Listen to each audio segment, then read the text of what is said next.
Under buzzing locker room lights, a letter waited on my bench, folded once, taped with trainer's white. It knew my name, my number, and something I hadn't said aloud. It called me brave before I felt brave. It was signed with a single initial, familiar and impossible. That letter turned showers, cleats, and chalk lines into a map of every fear and every hope I'd hidden. This is how a teammate knew and how love answered back in a quiet room. If this story finds you, like, subscribe, and share. Settle in, breathe, and let the letters lead you toward home. The thing about a locker room is that it's a little city made of steel and sweat.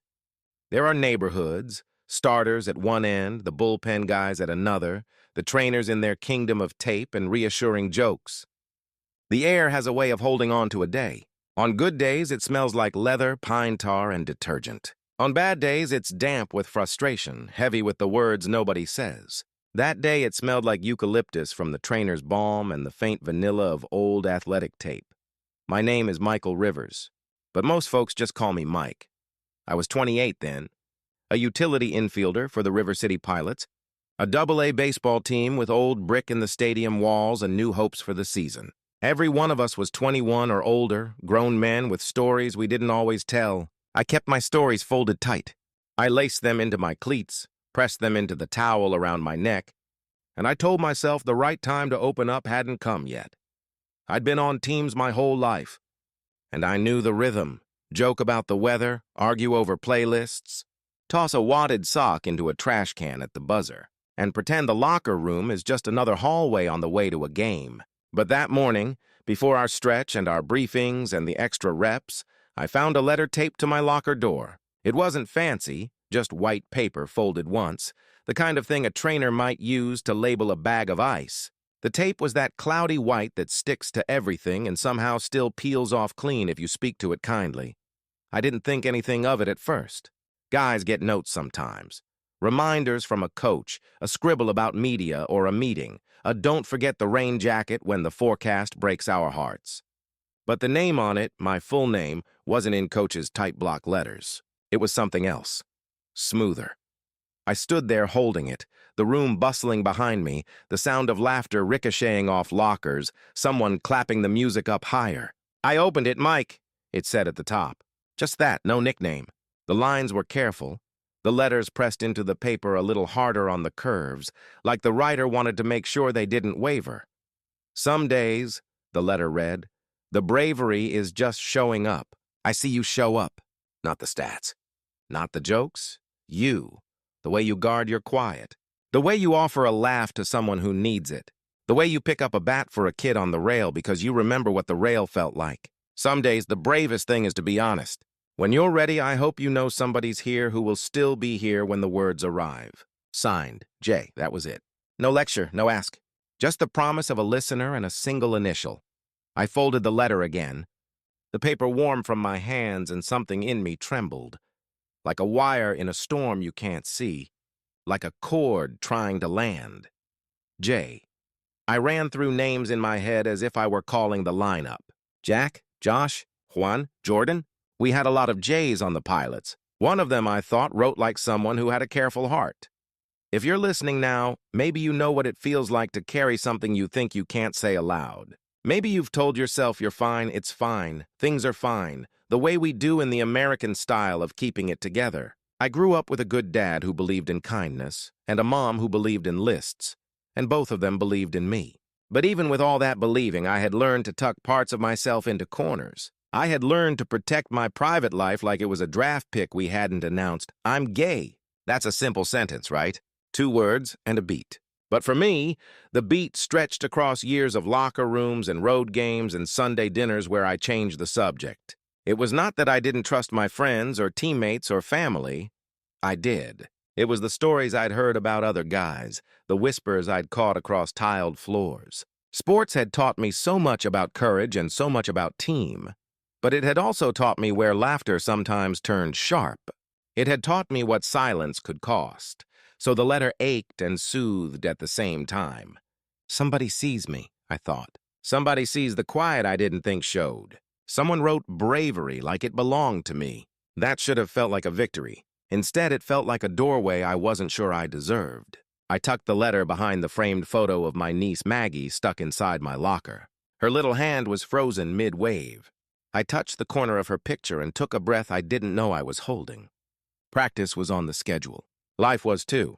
We took grounders until the sun leaned on the edge of the stadium and the chalk smudged under cleats. Our pitching coach, Coach Bennett, who had been a minor league lifer and had a laugh like a brass bell, put us through the regular footwork, flips, double plays, that sizzle of the ball into the glove that never got old.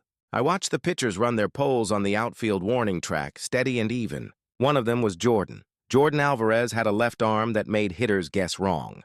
He had a way of looking at the catcher that said, "We're going to walk through this at our pace, not theirs." He wore his cap a little low on his brow, and he pushed it back with the heel of his hand when he was thinking. He was 27, a year younger than me, with a family in El Paso, and a laugh that came in under the noise like a harmony. We were friendly the way teammates are. Bus seat conversations about movies, a shared bag of sunflower seeds, a little ribbing if someone wore the wrong socks on a lucky day, and something else I couldn't name then, a steadiness. After practice, I saw him in the training room. He was icing his shoulder, the towel tucked around him like a scarf, and he caught my eye. "You good?" he asked, and it was the kind of, "You good?" That meant tell me if you're not. "Yeah," I said. "You?" He lifted a hand in a gentle you-know-it. "Twins in town Sunday?" he said, meaning his younger cousin's making a trip to see him play. "Yep," I said. "Make sure they get balls." He smiled the kind of smile you keep. "I knew you'd say that, Mike. It could have been something. It could have been nothing." I collected moments like that without knowing why, like a kid pocketing river stones because they're smooth. The second letter arrived 2 days later, tucked into my cleats. I reached in to pull out my insoles, and my fingers touched paper. The locker room was loud with pre-game music, the good kind that thumps you awake without stealing your thoughts. I slid the note into my warm-up top and waited until I could sit alone on the back stairs that led to the clubhouse hallway. The concrete steps were cool, and the letters were warmer than the first, like the writer's hand had grown braver along with the words. "You don't have to answer," it said. Once I thought I'd be alone forever. Then I realized I taught myself that story and it wasn't true. I'm not asking anything of you, just if you ever need someone who knows what it's like to carry a secret so carefully your back hurts, I know. I've carried mine. I'm not alone now. I read the last line 3 times. I'm not alone now. I rested the note against my knee and felt my heartbeat there, steady and amplified by the concrete. The staircase smelled like old paint and new coffee. My back did hurt, I realized. Something in me had been crouching for so long I'd forgotten how to stand. "Game time!" Coach Bennett called from the tunnel, clapping his big hands together like he had a cymbal. I stood up, tucked the letter into the pocket of my gray joggers, and went back inside to do what I've always done. Lace, breathe, nod, play. If you've never been on a minor league bus, it's a rolling test of comfort and community. There are pillows that try their best, windows that show you towns you might never have seen otherwise, and jokes that work like good medicine. After a win that night, the bus was soft with tired voices. I took a seat by the middle window, pressed my forehead to the tinted glass, and watched the highway slip by. Jordan slid into the seat across the aisle from me, long legs angled into the space. "You mind?" he asked, already settled. "You're fine," I said. He handed me a red licorice with a little flourish like he was dealing cards. We talked about nothing and everything. He liked old westerns because his abuela watched them while she cooked, and the sound of boots on dust made him feel loved. I told him my mom's meatloaf could beat any diners. He said his dad used to work nights and bring home donuts no matter if the game went right or wrong. We sat there, 2 grown men with aches in our shoulders and a good tired in our bones, and the road kept faith with us. At a rest stop, I watched him step off the bus and stretch, hands on hips, eyes up to the night. The kind of stretch that says, I know my body, and I thank it. Maybe it's only in hindsight that I think I saw a lot then. Maybe I already knew that the letters J was Jordan. Or maybe it was just a wild coincidence of heart and timing that made me hope. The third letter stopped being a note and became a doorway. It was slipped between my playbook and my laminated infield shifts. Someone had gone to my locker when I was out on the field and left something that breathed. I never said any of this out loud. It read. I told myself I'd wait until I was done playing, until I didn't need anyone's approval to be allowed in a room. Then I got tired of waiting to be allowed to be me. You don't owe this letter anything, but if you want to reply, fold your note and tuck it in your hatband, front left. If you don't, that's okay. I'll still be here, rooting for every swing that's yours. Yet there are moments when your life pauses on a hinge. It might be a phone ringing with news you feared or hoped for. It might be the soft words someone says in a kitchen after the dishwasher goes quiet.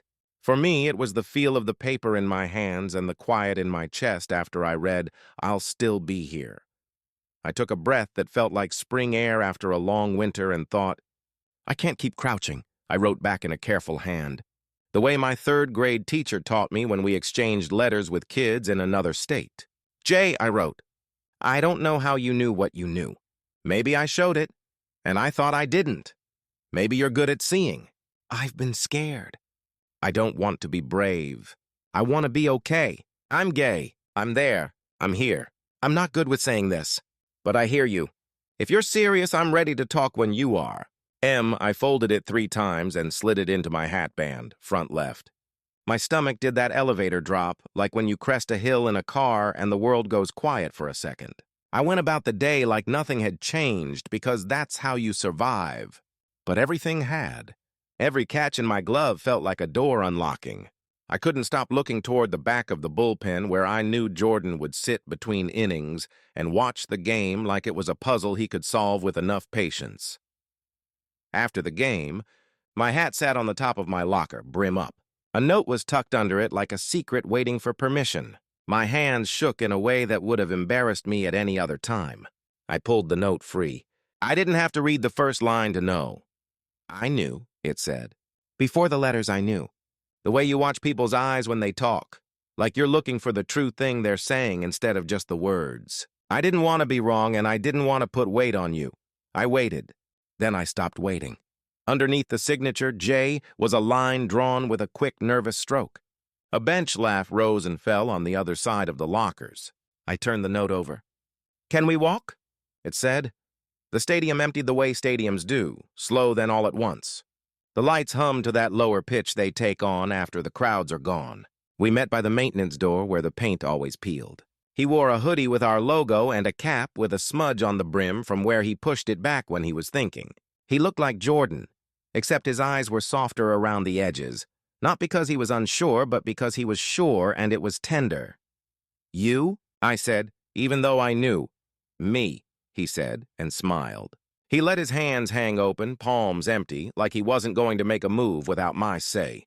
We can just walk, he said, or we can talk, so we walked. We went out the back gate and turned toward the river where the path was lit by those upright lights that make you feel like you're in a movie. We didn't go far. We didn't have to. The sound of the water did a lot of the talking. We found a bench where the wood was worn smooth by 100 people who'd needed a place to sit with their thoughts. I didn't want to put this on you, he said gently. I kept thinking he's got his own timing. But the other night, I saw you in the stairwell with that look like you were somewhere else entirely. I've had that look. It's heavy, Mike. I thought I had a good disguise, I said, smiling, because sometimes you smile when you feel like you might fly apart otherwise. You do, he said. Except with me. I don't know. It's not a magic trick. It's just... I look for the quiet. You have a beautiful quiet. We sat there, 2 grown men, arms across our knees, shoes touching the dirt, and we let ourselves be simple for a minute. No big speeches, no charts on the wall. The wind shifted the river. A car hissed across the bridge. I've never said it out loud to someone I work with, I said. Not like this. I know, he said. It can be scary. It can also be freedom I didn't know was possible. For me, anyway. When I told my sister, she said, finally, and handed me a plate of tamales, and I think I didn't stop crying for 10 minutes. I was 24 then. I thought I was late. Turns out I was right on time for me. He looked at me with kindness that didn't push. And you? How does it feel to say it? Like exhaling, I said. Like my back might stop hurting. We laughed then, the quiet kind of laugh that's half a sigh. He bumped his shoulder lightly into mine in that way guys do when they're saying I'm here, don't worry about the words. The bench creaked. The lights hummed. The river knew everything and told no one. What now? I asked. We go slowly, he said. We make a place where you're safe. We make a place where we're safe if that's where this goes. He didn't say if we like it was a throwaway. He said it like he wasn't wavering. I won't tell anyone. You tell who you want when you want. If that's never, I'm still here. Are you? I began, and then realized what I was asking and what he had already answered by being here, by writing those letters. Yes, he said plainly. I'm gay. I'm also left-handed and a terrible dancer, and I make the best scrambled eggs on earth. Also, I care about you. That part snuck up on me while I was noticing all the other parts. I took a breath. The breath stayed. Okay, I said, and the word felt like the one you say at the top of a hill on a bike when you decide to lift your feet and let gravity carry you. We sat a while longer. When we both stood, the world looked the same and different. The stadium lights had dipped a shade lower. The city belonged to everyone and to us.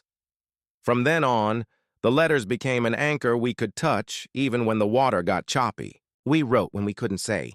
We wrote when there was too much noise to hear. We tucked them behind nameplates and under towels, between game day binders and the good luck tangle of tape I kept on the top shelf. The notes were about everything and nothing. The way the morning smelled like clean laundry when the clubhouse guys did the wash early. The fear that rose and fell like the tide. The joke someone told that made us both snort into our Gatorade. We signed them with initials until one day the initials felt too small for what was happening, and he signed with Jordan, like he wanted me to say it even when I was alone. We were careful. We were quiet. We were also alive in a way we hadn't been. On the bus, our knees might find each other under a blanket that belonged to the team and to no one. In the dugout, we learned to speak with glances that didn't give us away, and we learned to look away on purpose when it felt like too much. There was a night in June when I hit a line drive so clean it felt like truth. And as I rounded first, I heard the bullpen erupt. But it was the sound he made under the noise that found me. A note so small only the person listening for it would hear. I didn't tell my parents right away. Love in a family has its own seasons. My mom calls me on Sundays. She asks about my sleep, my meals, the way moms do. We talk about her book club and my niece's spelling list. My dad texts me pictures of his grill like it's a grandchild. I wanted to keep the quiet safe until I could bring it home without the tremor in my voice. Jordan didn't rush me. He never does. If there's something you take from this, I hope it's this. Love doesn't demand a deadline for your truth. It meets you where you are and walks at your pace. There was, of course, a moment I worried about the team. It came in the form of a joke that made the room go hush for a beat. One of the younger guys, good kid, said something clumsy in the corner about a TV show, about a character coming out. He didn't mean anything by it, but the way the words landed set off the old alarm in me. I looked at Jordan, and he had that steady look on his face, the one he puts on when there are runners on second and third with no outs. After practice, in the quiet, he said, "People grow when they need to. When they're invited, not when they're shoved." "You think the guys would be okay?" I asked him. "I think most of them would be exactly who they have always been," he said. "Good, the few who need time will take time. And a couple will surprise you by arriving with cupcakes like it's your birthday." When the team's community relations office decided we'd read to kids at the library one afternoon, Jordan and I were assigned the same table. He picked a book with a dragon who preferred gardening to fighting, and I watched him lower his voice and make the dragon humble and brave. Afterward, a kid with freckles and a missing front tooth asked me if I was married. "No," I said, and the boy said, "Me neither," which made his mom laugh. And for a second I saw my life from the outside and thought, I want to answer yes one day. Not just because, but because that's what my heart wants. The letter writer beside me squeezed my knee under the table, quick and light and gone. When we played a series in his home state, Jordan invited me to dinner with his family. "As a friend," he said loudly on the phone, which made me laugh enough to drop my keys. "They love everyone," he said softer. "They'll love you. His abuela welcomed me like I'd been coming over for years. She put a plate in front of me that could have fed 3 infielders and said, 'Flaco, eat,' in a way that removed choice. His sister patted the seat next to her and asked me about favorite songs. His dad hugged me the way men hug when they're saying, "I see you and I won't crush you." All of them were grown adults, and they made a place for me the way families do when they've decided you're theirs before the conversation even catches up. That night in the guest room, the ceiling fan clicking like a gentle metronome, I wrote another letter to Jordan. "Your family feels like sunshine," I wrote. "You look like yourself there. I want that for me too, for us. I'm not exactly brave, but I think I'm getting tired of pretending I don't need to be." His reply slid under my door early, because his abuela had everyone up with the smell of tortillas. "You're brave," he wrote. "Don't argue with me. We had a run of wins that lifted us in the standings and made the clubhouse feel like a campfire." Coaches loosened up. Music got better. Even our grumpiest relief pitcher told a joke that made the bat boy snort milk out of his nose. "The only thing harder than baseball is everything else," Coach Bennett liked to say. And while I'm not sure that's true, life is complicated. There's a way sports gives you a place to put your big feelings, and it can be a relief. But backstage, in the stretch of the corridor, things still shifted. I found a note from Jordan tucked into the strap of my bag. "When you smile at me from across a room, I feel it like a warm coat." On a calm afternoon with no game on the schedule, I picked up the phone and called my mom. I went for a walk while I talked, the way I always do when I need to keep moving so the truth doesn't stick in my throat. "Mama," I said, and immediately felt 8 years old, kneecap-skinned, wanting a Band-Aid and a hug. "Hi, honey," she said. "You sound like you're standing outside." "I am," I said. "It smells like the park across from the stadium, eucalyptus cut grass." "You'd like it. I probably would," she said. "What's on your mind?" And I told her. My voice shook in the quiet places and steadied in the ones I expected to shake. When I finished, the little pause between us felt like forever and no time at all. "Oh, Mike," she said. And I heard the way she pulled the phone away to press it against her chest for a second like she was hugging me through it. "I love you." "You know that?" "I know," I said. And I cried in that way men sometimes do when they didn't plan to. "I wanted you to know. There's someone. He's good. He makes everything softer." "What's his name?" she asked, and her voice had that smile in it that belongs to every mother who's waited her whole life for her kid to feel loved. "Jordan," I said. "Bring him home when you can," she said. "Your dad will make too much food and pretend he didn't. Your niece will draw him a picture of a baseball with arms." "Okay," I said. "Thank you." "Thank you," she said, "for telling me. I know that took courage, even if you're too stubborn to call it that."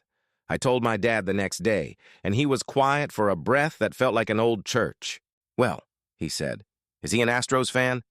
And I laughed so hard I scared a pigeon into flight. My dad has always been this way. He loves me with questions that let me talk when my words want to hide. When I told him Jordan was everything good, he said, "I look forward to meeting everything good." Later, he texted me a picture of the grill and wrote, "We'll grill extra. With my family in my corner, the team felt less like a minefield and more like a puzzle we could solve if we took our time. We didn't make a plan to announce anything. That's the thing about real life. It's not a press conference. It's coffee after lifts. It's a conversation in a bullpen that smells like dust and rosin. It's telling one person and then another because it feels right, not because we owe it. We started with Sammy, our catcher, a guy built like a truck with eyes like he could be your Uber driver, your counselor and your best friend in one. He was 31, married to a nurse, with a daughter who wore pigtails and could outrun half our bullpen. He'd been around. He'd seen a lot. I trusted him. I told him in the dugout before batting practice on a day when the sky was the color of a new baseball. He looked at me for a long second. Then he nodded like I had just told him I preferred my coffee black. "Cool," he said. He put a hand on my shoulder, squeezed just enough to anchor me in the moment. "Jordan," he asked, and I didn't say anything, but my face did. He nodded again. "Cool," he said louder, and then smiled. "You gonna let me be your daughter's favorite uncle or what?" He meant it. Later, he brought brownies his wife had baked and put them on my chair without ceremony. People show love in the language they speak. Some folks say I love you by standing at your car when it's broken. Some say it with baked goods. Some write letters on cheap white paper and tuck them into hats. A few more guys knew by the end of the month. Not everyone needed to know. Not everyone did. It was okay. The locker room got bigger for me somehow, even though the dimensions stayed the same. People were still people. Funny, tough, thoughtful, occasionally clumsy with their words, mostly trying their best. The world didn't end. The world opened.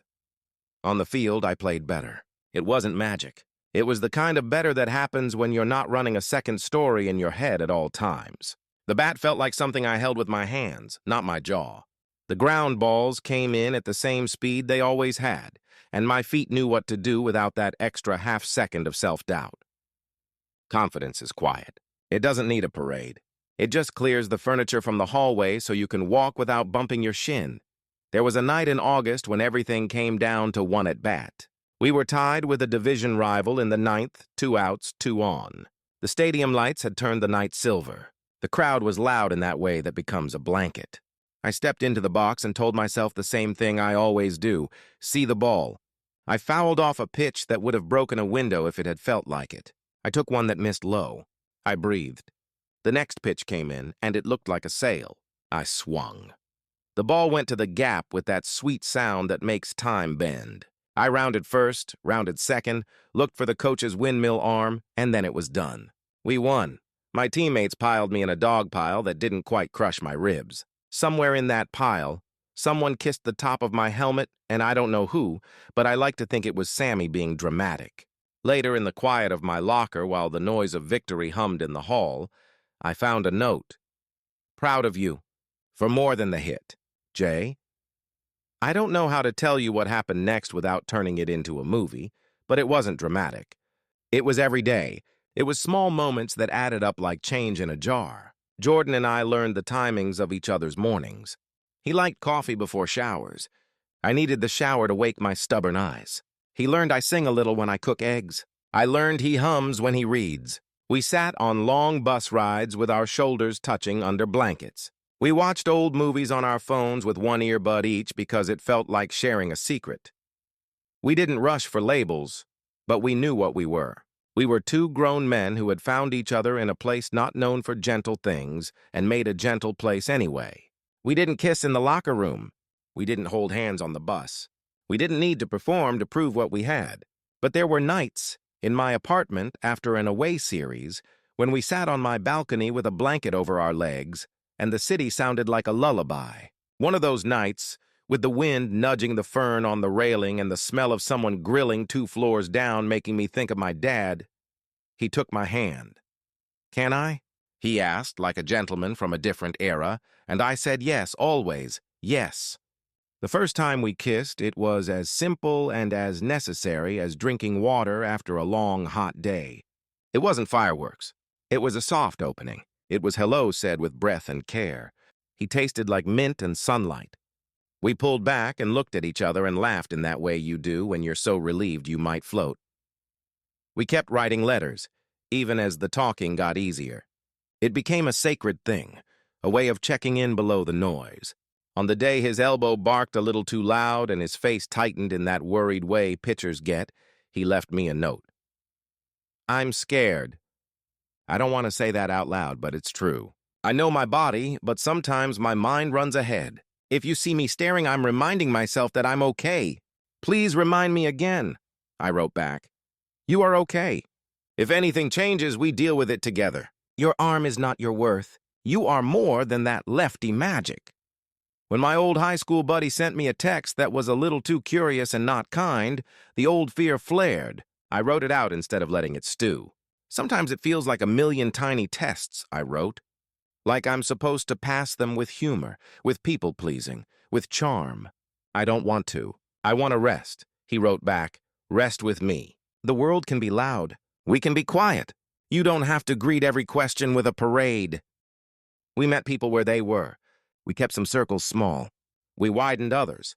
When news trickled through the team, because news always does, we found mostly gentleness.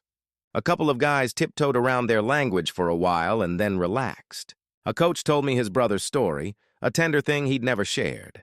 The home plate umpire with the poker face squeezed my shoulder a little after a call and said, my nephew too, without moving his lips. There are more of us scattered in every room than you think. Sometimes we find each other. Sometimes all we need is to know we could. We had one hard day. It would be dishonest not to say so. A visiting player made a comment on the field that was not just clumsy. It was unkind. He said it under his breath enough that he could pretend he hadn't, loud enough that he wanted it heard. Jordan heard it. I did too. The heat rose in me fast. Before I could speak, Jordan put a hand lightly on my lower back, the kind of touch no one sees as anything more than a teammate calming a teammate. Later, he said, and I knew what he meant. We were not going to feed this here. We were going to choose a better way. Later, in the training room, with the hum of the ice machine making a small gray sound, he said, "You okay?" "I'm angry," I said. "I want to throw a bat through a wall," he nodded. "I know, me too sometimes." He took a breath. "My abuela says people talk from their fear when they think their ship is small. Our ship is big. We have room," we told Coach. Coach told their manager. It was handled without a press release, without drama, with the kind of firmness that says we don't do that here. The player apologized. It wasn't perfect. Life never is, but it was a step. When the season turned toward fall and the air got that good edge, we had a long homestand. My parents came to town. They sat near the dugout with my sister and my niece and 2 homemade signs that were more enthusiastic than legible. After the game, we stood in the tunnel where the concrete holds your footsteps, and my dad clapped Jordan on the shoulder like he was handing over a tool from an old toolbox. My mom hugged him like she'd been saving it up. My niece danced in a circle around us, singing a made-up song with our last names in it. Jordan looked at me like he was receiving more than a hug. He was receiving a coast to land on. Later, in the quiet after, when the stadium lights clicked off one by one like someone turning down a dimmer switch, I pulled a letter from my locker. It was on a slightly thicker paper than we usually used, and I knew even before I opened it that it would try to change me. "Mike," it said. I knew before the first letter. Maybe it was the way you tuck your kindness into small spaces. Maybe it was because I recognized the quiet I carried reflected in you. I love you. It's not sudden. It's a lot of tiny choosing. It's every time we walk toward the river and sit with our elbows on our knees. It's your laugh when you try not to laugh. It's the way you look at kids on the rail like they're the best thing about this job. I love you, Jordan. I sat down hard on the bench like my legs had decided the day could end here. The word love is a heavy one until it's in your hands. Then it's just true. I thought about calling him, and then I remembered we were in the same building. I found him in the players' lounge by the old vending machine, their neon lights buzzing like honeybees.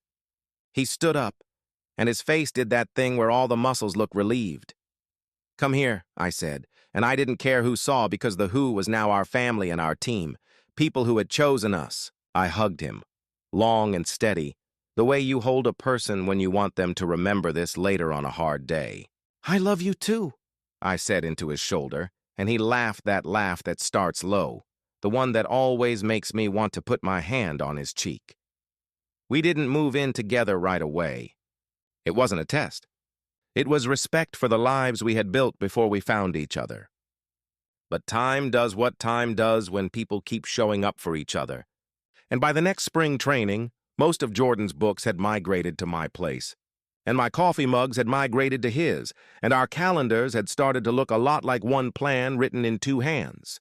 We found a tiny apartment with a little balcony and a big tree outside that held birds like ornaments. The manager called it cozy, which is realtor code for "you'll make do," and we did, happily. The first thing we hung on the wall was a framed letter, a copy of the first note he'd given me, the one that said bravery isn't always loud. If you're listening and you're trying to figure out your life, I'll tell you what I wish someone had told me. You're not late. You're not early. You're right on time for you. You don't have to audition for your own existence. You get to be the person who folds letters with careful hands and tucks them into places you'll find when you need them. You get to be the person who reads "I love you" and decides to believe it. We kept our tradition. On game days, he'd sometimes leave me a letter in the pocket of my hoodie, and I'd find it when I slipped my hands inside to warm them. On off days, I'd tuck one into the coffee tin so he'd find it before me and smile at the ceiling like a person in a commercial. The words didn't have to be fancy. They just had to be ours. "Don't forget your sunscreen," I'd write. "I love your face. I need it not to peel." He'd write, You leave towels on the floor, and it's adorable because it's you. And under that, in smaller letters, please pick up the towels, my love. When we visited the library again to read to kids, I picked the Gardening Dragon book because I wanted to do the voice the way he had. He picked a book about a kid who writes letters to future versions of themselves and folds them into paper airplanes. We finished reading, and one of the kids asked if we were brothers. Jordan smiled and said, "We're teammates," and then he added, "And we're family." And I felt my chest fill in a way I can't explain except to say it felt like I had been living in a room with one window and someone had made a second one that faced the sun. Years later, because life kept going, as it does, we wore suits on a quiet afternoon and stood with a small circle of the people we love in a little garden behind an old building that had seen more vows than any stadium ever sees. Sammy wore a tie that did not match and cried like a faucet. My mom held my dad's hand, and he squeezed it like he was steadying both of them. My niece handed us rings with all the seriousness that a job like that deserves. Jordan's abuela whispered a prayer over us that made the air feel like a cathedral. We said words that people have said for years and meant them like we were the first to ever try. After we exchanged rings, simple, smooth, like everything good we'd come to believe in, Jordan reached into his pocket and unfolded a piece of paper. "I wrote a letter," he said, as if everyone hadn't expected it, like we'd show up here without the thing that started it all. He read aloud about the first note, about the initial that wasn't hiding so much as it was offering. He read about the river bench, about the sound of bees, about the way the light looked on my face when I said, "Okay." He read about choosing, over and over, when the world gives you a million chances to choose fear, and a million more to choose love. When he finished, he folded the paper and slid it into the inside pocket of his jacket like he was tucking it into a locker door. I read my letter, too. I read about the day he said, "We go slowly," and how that sentence taught me what the best kind of love sounds like. I read about the bus rides, the elbows on knees, the licorice that tasted like a small kindness. I read about how he makes eggs on Sunday mornings like a person worshiping, carefully, gratefully, without hurry. I read about how love in our house is made of gentle jokes and grocery lists and good coffee and the heavy, happy quiet of a long day done side by side. When we kissed, grown men, legal and loved, everyone around us grown and cheering like the good kind of crowd, the world felt steady. Not perfect, not without its sharp edges, but steady. We didn't melt into the sunset. We went to the reception hall where the punch was too sweet and the napkins too fancy, and I stole a quiet minute with him by the kitchen, where the smell of roasting chicken and onions made me think of every small human joy.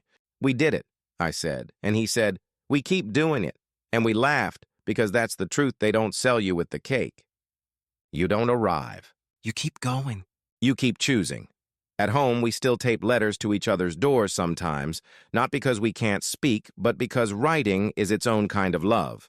On the tough days when the world is too much, I find a note pinned to my pillow that says, "I'm on your team," and that's a sentence I don't think I'll ever stop needing to read. On the days the sky is blue and everything is simple, I leave a note in his lunch that says, "I packed the grapes you like because I like your smile," and it's silly and true. We've kept our locker room letters, too. They live in a shoebox under the bed, wrapped in a t-shirt from the season when everything started. Sometimes we take them out and read them, and we're back under those buzzing lights. Two men on a bench finding the courage that was always ours. If you've made it this far, maybe you're waiting for a grand lesson. I don't know if I have one except this. The brave things often happen quietly. A letter on a locker. You good? That means tell me. A hand that finds yours on a balcony. Love doesn't always announce itself with fireworks. Sometimes it folds paper twice and waits on your bench, taped with trainer's white, signed with a single initial, familiar and impossible, until you're ready to say yes. And when you do, when you answer the letter with your own, the room you are in becomes home.